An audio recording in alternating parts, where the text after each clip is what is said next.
Eu sou Manuel Carvalho e este é o P24. Web Summit. 10 anos depois, Portugal começa a dar passos seguros na economia do futuro. Please welcome to the stage, founder and CEO of Web Summit, Paddy Cosgrave. Wow. Lisbon, good evening. This is our 10th year in Portugal. You're very, very welcome.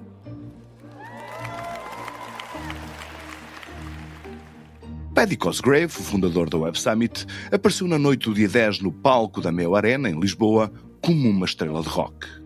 Dezenas de milhares de pessoas, na maioria jovens vindos dos 4 cantos do mundo, estavam à sua frente para celebrar o maior evento de tecnologia do planeta. Ele é, sem dúvida, o símbolo dessa celebração. Uma estrela, portanto. Mas, entre nós, há uma pergunta que vai para lá do brilho da festa e que se repete a cada ano que passa. A Web Summit é assim um acontecimento tão importante para Portugal? Será que os pelo menos 25 milhões de euros que o Estado gasta por ano na sua realização valem a pena? Comecemos pelos números desta edição.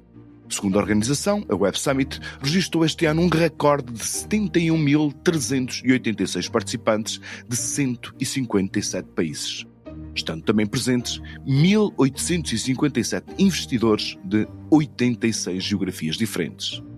Foi tanta gente e gente tão importante na hierarquia das empresas que o aeroporto de Lisboa não foi capaz de acomodar os 107 voos em avião privado que foram requeridos. Mas, mais importante, avaliar o impacto que esta grande feira mundial da tecnologia e da inovação teve ou não teve no ecossistema nacional. Outro número que parece quase uma façanha. Há 10 anos, Portugal tinha apenas criado um unicórnio, ou seja, uma empresa da nova geração avaliada nos $1.000 milhões, ou seja, 863 milhões de euros. Entretanto, na última década, nasceram mais 6. Infelizmente, 5 mudaram de sede para onde há mais capital de risco e uma cultura de inovação mais consolidada. Mas todas mantêm operações em Portugal e empregam milhares de jovens altamente qualificados. A única que se mantém firme em solo nacional, a Fidzai, assinou há dias um contrato com o Banco Central Europeu de 237,3 milhões de euros para fornecer o principal mecanismo de prevenção e detenção de fraude com o euro digital. Que impacto teve a Web Summit na abertura do país às novas tendências da economia digital? Tema para uma conversa com o jornalista do Público, Vítor Ferreira.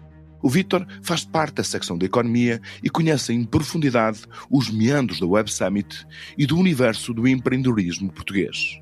Este é o P24, o seu dia começa aqui.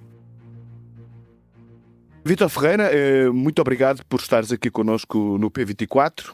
Tu dirias que esta foi a melhor edição de sempre da Web Summit?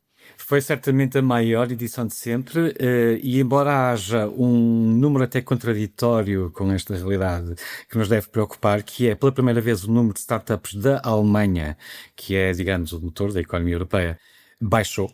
Mas a verdade é que o número de investidores, por exemplo, presente foi o maior de sempre, os números na assistência também foram os maiores de sempre. Enfim, a Web Summit cresceria se tivesse espaço para isso. É algo que o Paddy Cosgrave já nos disse, a nós jornalistas, várias vezes.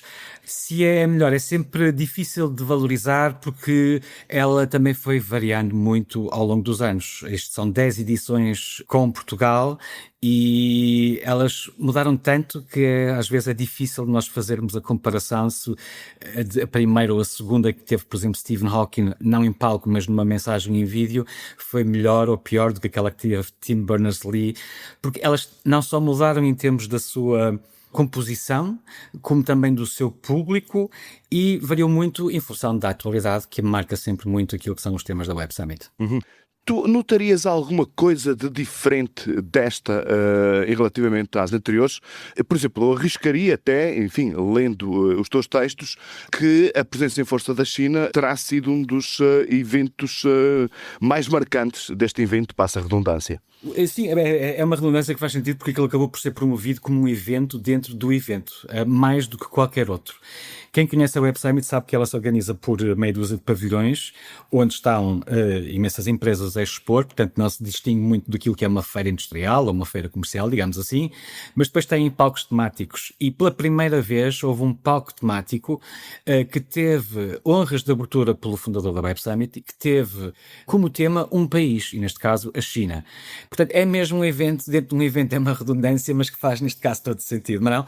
E há aqui um outro aspecto que não é um país qualquer. É um país que precisamente esteve sempre presente na Web Summit sem nunca ter lá estado oficialmente presente, na verdade.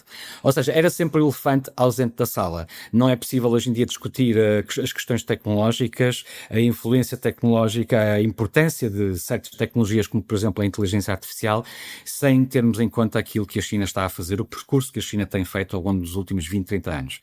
Claramente, é a nota mais distintiva desta edição da Web Summit. O empenho, o nível de curadoria que a organização pôs num evento que acabou por ser bastante pequeno no sentido de curto, não ocupou sequer uma tarde ou uma manhã. Poderíamos quase dizer, caricaturalmente, foi quase durante a hora do almoço, e foi praticamente mesmo durante a hora do almoço, mas foi muito intenso e muito denso, com uma plateia completamente repleta, que eu acho que só não conseguiu entender os emissários do governo de Pequim, porque eles optaram por falar em inglês e revelou-se uma péssima opção. De qualquer das maneiras, isto também mostra como a própria Web Summit, que tem em Lisboa claramente o seu evento maior, o público já cobriu as 4 Web Summits, com jornalistas diferentes, as 4 Web Summits que hoje em dia existem, portanto no Rio de Janeiro, em Vancouver, no Canadá, e no Catar, em Doha, e esta é claramente aquela que mais interesse global atrai, e também por isso talvez a organização tenha usado precisamente a edição de Lisboa para lançar a China, porque Paddy Cosgrave tem um olho na China, quer voltar à China, já lá realizou uma conferência até 2019, a Rise Conference, nunca mais conseguiu voltar depois da pandemia, porque a China não conseguiu, não permitiu, e ele nunca conseguiu encontrar condições. Chegou a anunciar uma mudança para a Malásia, depois não se concretizou, e portanto isto foi um evento que se insere naquilo que são os temas dominantes da atualidade, inteligência artificial e a luta entre Estados Unidos e China pela liderança tecnológica, como a União Europeia a tentar acompanhar o passo, mas também por outro lado isto é negócio como sempre e portanto o próprio Paddy Cosgrave mostrou que queria dar peso a este mini-evento, chamemos-lhe assim. Vítor, não se sabe exatamente quanto é que o Estado português investe neste evento. Fala-se de uma verba em torno dos 25 a 30 milhões de euros por cada uma das edições. A pergunta que eu te coloco é, achas que esse investimento traz retorno para o país? Essa é literalmente a pergunta de milhões de dólares, ou de milhões de euros neste caso. Houve um estudo feito por investigadores universitários portugueses sobre o retorno da atividade de organizar um evento desta dimensão em Lisboa. Portanto, digamos o retorno imediato, não é? Quanto é que a cidade encaixa, quanto é que se movimenta com o turismo, com o comércio, o que é que se acrescenta à economia portuguesa com a existência deste evento face aos custos. Nesse estudo, que já é de 2018 e que tentou fazer depois uma projeção para os anos seguintes até 2028, o retorno imediato é sempre superior a esse nível de investimento que nós calculamos que seja 25 milhões de euros, com base numa entrevista que o Paddy Cosgrave deu há alguns anos ao Jornal Expresso, ao Semanal Expresso, e em que dizia que os encargos eram mais ou menos 25 milhões de euros para o Estado, e isto incluía não só uma comparticipação financeira que recai sobretudo sobre as instituições municipais de Lisboa, nomeadamente o turismo e a Câmara, mas depois também toda uma outra encargo e despesa que existe, com montagem com partes mais logísticas. E os números desse estudo claramente mostravam que o retorno imediato era superior ao custo. A pergunta que tu colocas parece-me ainda mais além disso, é que nós temos que perceber o que é que nós queremos que a Web Summit seja. Se ela é um evento apenas turístico, então sim, eu diria que continua a compensar, porque muito provavelmente aos preços de hoje, e o Paddy Cosgrave manda uma mensagem importante para os hoteleiros de Lisboa, alertando que o nível de especulação de preços está a atingir de facto valores insuportáveis ou críticos, mas se for só um evento turístico, se é essa a perspectiva que nós temos da Web Summit, uma pura feira que traz cá umas caras conhecidas e uns nomes sonantes, Então a resposta seria sim, mas a realidade não é assim tão simples. Pensamos todos na Web Summit como uma peça de uma infraestrutura maior, de uma estrutura maior que deveria ajudar a mudar o perfil da economia portuguesa para aquela economia do conhecimento. Isso é muito mais difícil de medir, não é? Como imaginas e como sabes também. Toca em intangíveis, não há estudos feitos. Seria muito interessante que já houvesse em Portugal gente empenhada precisamente em medir o impacto e não apenas o encaixe financeiro, não é? De qualquer forma, Vítor Ferreira, tu escreveste muito recentemente um texto, também a propósito da Web Summit, onde davas conta de uma significativa melhoria do ecossistema de inovação e de empreendedorismo em Portugal dos últimos 10 anos, ou seja, no horizonte da duração da Web Summit.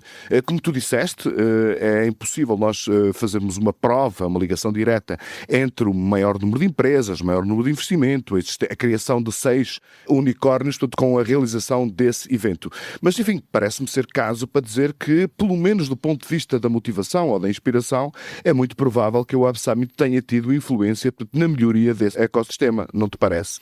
Há alguns dos empresários com quem tenho conversado e conversei antes e depois durante a Web Summit são exatamente dessa opinião. Ou seja, que o efeito mais importante da Web Summit foi, por um lado, trazer a Portugal a capacidade de acesso a certos debates, a certos centros de decisão, a certos nomes, a certas discussões. Muitas vezes é importante, quando tudo muda muito rapidamente, ter a informação certa na hora certa. E, por outro lado, ajudou o país a manter-se focado numa ideia, focado numa meta, que era a de se organizar nesta nova economia digital que todos temos esperança em que possamos ter algo a dizer, já que nas outras revoluções anteriores não tivemos. No caso concreto, isso consubstancia-se de que forma? Nós hoje em dia sabemos, por exemplo, quantas empresas tecnológicas emergentes tem o país. Tem mais de 5.000. Há 10 anos nós não sabíamos se eram as mesmas 5.000, mas podemos presumir que não seria a mesma quantidade. Portanto, nós hoje em dia temos um conhecimento sobre o setor, temos uma capacidade de aceder a certas fontes de informação que nós não tínhamos antes. Teríamos conseguido isso mesmo sem o Web Summit? Essa é a pergunta que os estudos que seriam necessários fazer poderiam responder. Provavelmente nós íamos organizar na mesma, porque estamos num mundo globalizado e conectado. Se os outros estão a fazer, quem não faz, fica para trás e, portanto, nós também faríamos.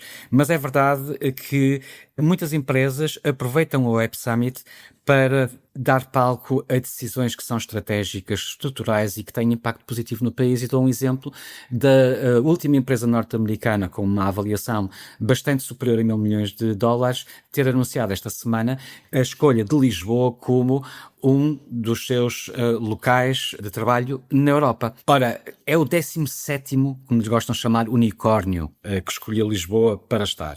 Independentemente do estatuto e da dimensão da empresa, o que é relevante aqui é perceber que Lisboa conseguiu uma atratividade que certamente a Web Summit consegue potenciar, porque especialmente a edição de Lisboa, tem um alcance global que as outras não conseguem. Era exatamente na sequência disso que tu dizes, até que ponto a Web Summit potenciou Lisboa e Portugal como um destino para o investimento destas áreas da nova economia digital e tecnológica? Temos de ser cuidadosos ao estabelecer uma relação, mas eu vou arriscar aqui um pouco dizendo que o investimento direto estrangeiro em Portugal, em centros de serviços partilhados, centros de excelência tecnológicos, em infraestrutura desse género, que são, diria, tecnologicamente intensivos, ou seja, precisam de muita tecnologia, aconteceram precisamente nos anos pós-Troika e nos anos da Web Summit em Portugal.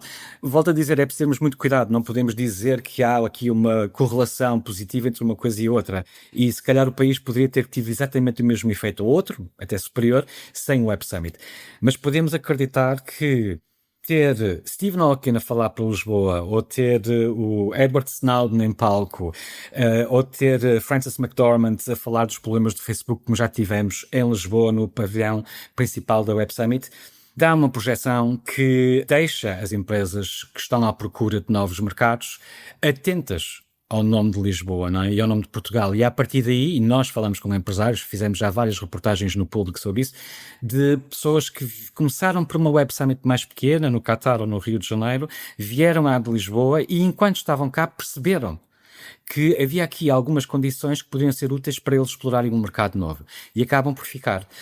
Portanto, é sempre uma oportunidade de olhar para o fluxo de investimento direto estrangeiro em Portugal, nomeadamente nas áreas tecnológicas, e perceber se os fluxos têm ou não têm alguma variação mais intensa nos períodos da Web Summit, sendo que são decisões estruturais que são tomadas muito provavelmente com 6 ou até 1 ano ou 2 anos de antecedência, não é? Muito bem, Vítor Ferreira, muito obrigado pelas tuas explicações, pela tua ajuda para entendermos o que é que foi de facto esta edição da Web Summit e também, portanto, que consequências e que impactos é que teve em Portugal. Muito obrigado e até uma próxima.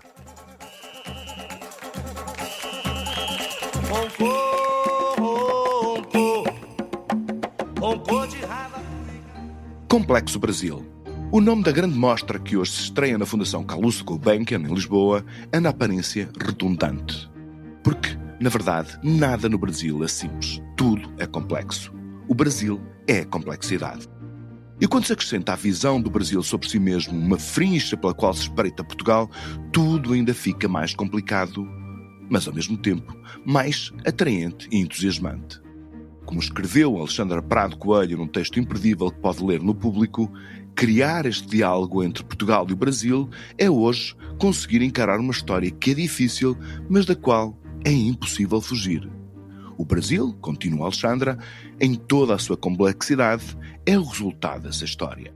O Brasil complexo de hoje enquadrado na complexidade do processo histórico da colonização portuguesa é um assunto central para os brasileiros, reconhece o colaborador da mostra, José Miguel Wisnik. Perceber quanto e como o Brasil continua Portugal colonizador é constatar, continua o curador, os poderes coloniais que permaneceram como normais na Constituição da sociedade brasileira, para ver e pensar até fevereiro de 2026. O P24 regressa na próxima segunda-feira. Tenha um excelente fim de semana. Para não perder os novos episódios, subscreva este podcast do Público na sua aplicação preferida. Para além deste programa, há mais para descobrir em público.pt/podcasts. O Público fica no ouvido.